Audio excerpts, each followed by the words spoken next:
Thank you very much, and you're very welcome. Thanks for staying to the afternoon to hear me talk. My name is Brendan Cunniffee. I'm Managing Director of Prelude Medical, a medical device and engineering consultancy. And I suppose, as a precursor, I think in a research and innovation conference, you're obviously going to hear an awful lot about innovation. So I think it's worthy to maybe take a step back and ask, how can innovation be deemed effective in your company? And to answer that question, I wanted to relate innovation to the competitive strategy that your company employs and put some measures around that and see if innovation in all that it entails, can it enable you to effectively compete after the game has started. And let's not forget that we're all in a game trying to win it. We'll talk about an example of how innovation might help you to do that and conclude with some thoughts to take away.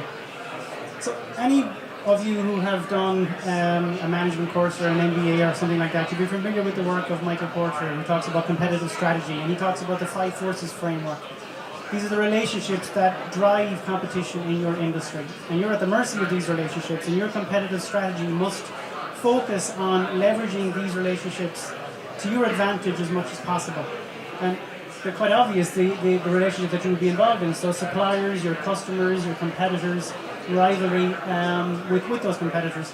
And these are at play in every industry, and you need to be aware of them, and you need to drive your competitive strategy according to this. The effectiveness of your strategy has a direct impact on your company's profitability. And that's one of the big takeaways from Porter. And according to Porter, an effective strategy has a number of key features. It has a unique value proposition, something that customers will pay for. They will seek out and they'll pay their money for your product.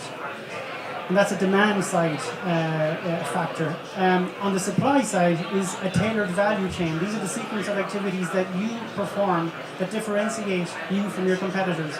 So think of the IKEA model of furniture provision versus the Harvey Norman model of furniture sales. They're two very different, catering for a different market and a different customer. And IKEA are never going to do what Harvey Norman do, and vice versa. An effective strategy has fit, so the pieces all fit together and complement each other and amplify each other's effect. And your company and its strategy should have trade-offs or limits. You're not going to be all things to all people. You need to focus. And if you do this and if you do it well, you will have what Porter calls unique competitive advantage. It's unique to you. It's difficult to reproduce, and no one else can steal your lunch. So what is winning? It's fair to ask. We talk about the game. Well, first of all, let's say what it's not. And it's not having the dominant market position, the dominant market share, because it may take you an awful lot of money to get there. You may have huge marketing costs, and winning in that regard might look good on paper, but there's a price to pay. It's not about being the best, because what even does that mean? It does not mean succeeding at zero-sum fight to the finish pricing competition, because if you've got a competitor and you put your price, he's just going to do the same, and that's just going to end up at the bottom. It doesn't necessarily mean being first to market with a novel therapy or technology, and that's a little controversial, which we might talk about a bit later on. According to Porter, winning is about maximizing your profitability, plain and simple. If you maximize your profit according to the simple profit equation, you can be deemed to have won at the game that you've engaged in. So your value chain, as we talked about, it's the activities that you do to support your activities, that you engage in to deliver what you do to your customer. And it's how you provide value to your customer. And if you look at a supply chain and all its chains, it's R&D, it's manufacturing, it's sales and distribution, it's all of these things that fit together and provide the fit that you do. It's more than just operational effectiveness. And it determines one side of your profit equation vis-a-vis the cost side. So you need to do this as efficiently and effectively as possible. Let's talk about an example, and let's talk about a medical device and the development of. It's quite an involved process, and it's quite lengthy. You have to identify a need, you have to develop a concept, you've got a prototype, you've got to do some testing. You may have to go to an animal, do some preclinical testing, and depending on how that works, you may have to go back and iterate. So there's a loop here, potentially, that costs you money. Assuming you get to a design that is preferable and works, you might have to go and do a clinical trial. Again, all costing money. You have to follow up those patients on a clinical trial. Again, costing money. And if all goes well, you will eventually get to regulatory approval. And regulatory approval is a key milestone in any company or any project, because only upon revenue generating, you can only become revenue generating upon regulatory approval of your product. So there's a very clear bifurcation point where you were pre-revenue, burning money, and post-revenue, earning money. We talked earlier on, Dan Maher gave a talk about the J-curve, the negative cash flow. You want to be as shallow in your cash flow burn as you possibly can. So you need to focus your limited resources on only those things that build your value proposition and keep your costs as low as possible. So driving innovation in your product design process can yield enormous benefits to your profitability. And there straight away, we've got to measure to see how effective our actual innovation endeavors actually are. Let's talk about an example. Computer modeling is used in many spheres, and it's used in medical devices, of course. It's the use of simulation in the design process, and it's distinct from solid modeling, which you might be familiar with, like SolidWorks or Inventor, if any of those, or CAD, because it's the simulation of actual load cases or conditions so that product integrity or performance or durability can be assessed virtually before you ever build an actual prototype.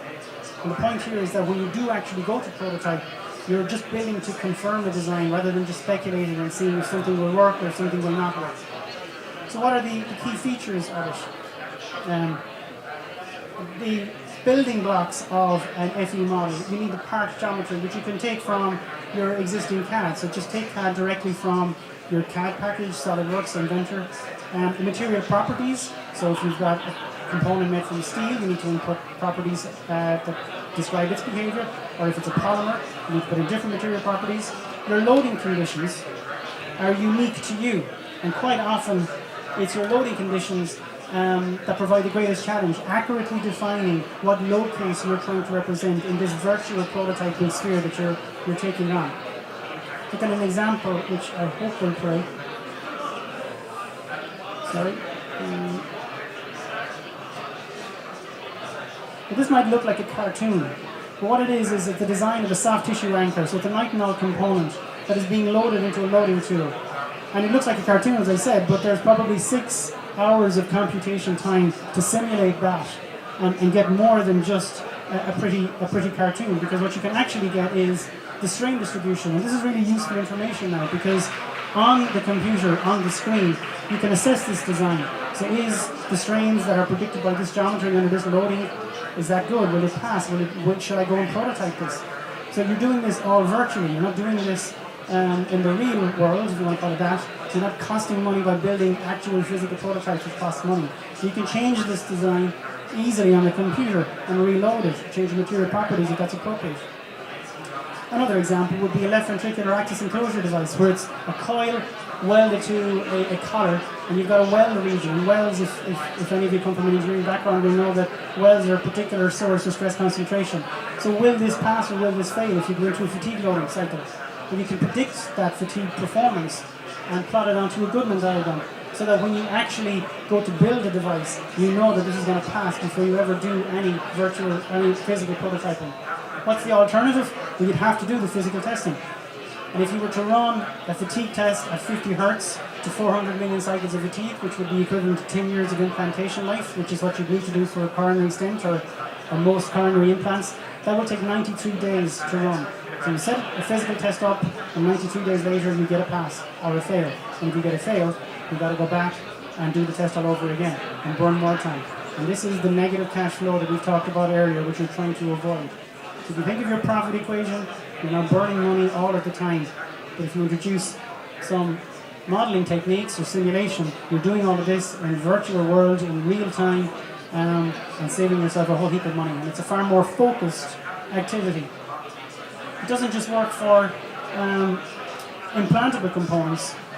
If this plays, this is a localized catheter tip, so you can just design or take the geometry of the tip and load it under a particular loading. So this is just a simple track model. So the beauty of this is